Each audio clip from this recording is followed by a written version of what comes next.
ഫേസ്ബുക്കിൻ്റെ algorithm എങ്ങനെയാണ് ഫേസ്ബുക്കിൻ്റെ algorithm work ചെയ്യുന്നത് എന്നുള്ള ഷോർട്ട് ആയിട്ടുള്ള വീഡിയോ ആണിത്. ഫേസ്ബുക്കിൻ്റെ അൽഗോരിതം വർക്ക് ചെയ്യാൻ 3 കാര്യങ്ങൾ നമ്മൾ നോക്കേണ്ടതുണ്ട്. ഒന്ന്, സോഴ്സ് ഓഫ് കോണ്ടന്റ്, പീപ്പിൾ, അതായത് നിങ്ങൾ ഇൻട്രാക്ട് ചെയ്യുന്നത്, നമ്മൾ ഒരു ചാനലായിട്ട് നന്നായിട്ട് ഇൻട്രാക്ട് ചെയ്യുന്നുണ്ട് അല്ലെങ്കിൽ ആൾക്കാരായിട്ട് നന്നായിട്ട് ഇൻട്രാക്ട് ചെയ്യുന്നുണ്ടെങ്കിൽ നമ്മളെ കോണ്ടന്റ് അവരെ മുമ്പിലേക്ക്, അതായത് വേറൊരാൾ നമ്മളെ ചാനലായിട്ട് നന്നായിട്ട് ഇൻട്രാക്ട് ചെയ്യുന്നത് അല്ലെങ്കിൽ നമ്മൾ ഒരാളെ ചാനൽ നന്നായിട്ട് ഇൻട്രാക്ട് ചെയ്യുന്നുണ്ടെങ്കിൽ അവരെ കോണ്ടന്റ് നമ്മളെ മുമ്പിലേക്ക് ഇടയ്ക്കിടയ്ക്ക് വരാൻ ചാൻസസ് കൂടുതലാണ്. രണ്ടാമത്, കോണ്ടന്റ് ടൈപ്പ്.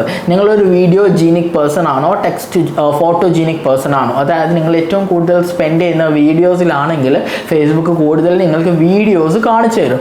മൂന്നാമത്തെ അൽഗോരിതം നിങ്ങൾ ശ്രദ്ധിക്കേണ്ടത് എന്താ വെച്ചാൽ ഇൻട്രാക്ഷൻ വിത്ത് ദ പോസ്റ്റ്. നിങ്ങൾ ഒരു പോസ്റ്റ് ഇട്ടതിന് ശേഷം ഇനീഷ്യൽ എൻഗേജ്മെൻറ്റ് കുറച്ച് കൂടുതലാണെങ്കിൽ ഫേസ്ബുക്ക് ആ പോസ്റ്റ് നല്ല ആൾക്കാരിലേക്ക് പുഷ് ചെയ്യും. ഇനീഷ്യൽ എൻഗേജ്മെൻറ്റ് കുറവാണെങ്കിൽ ഫേസ്ബുക്ക് പുഷ് ചെയ്യാനുള്ള ചാൻസസും കുറവാണ്. അപ്പോൾ ഈ 3 ഒരുപാട് കാര്യങ്ങളുണ്ടെങ്കിലും ഈ 3 മെയിനായിട്ടുള്ള അൽഗോരിതംസ് ആണ് 2024 ലേറ്റസ്റ്റ് ആയിട്ട് ഫേസ്ബുക്ക് റോൾ ഔട്ട് ചെയ്തത്. ഇതാണ് നിങ്ങൾക്ക് ഇപ്പോൾ മനസ്സിലാക്കേണ്ടത്.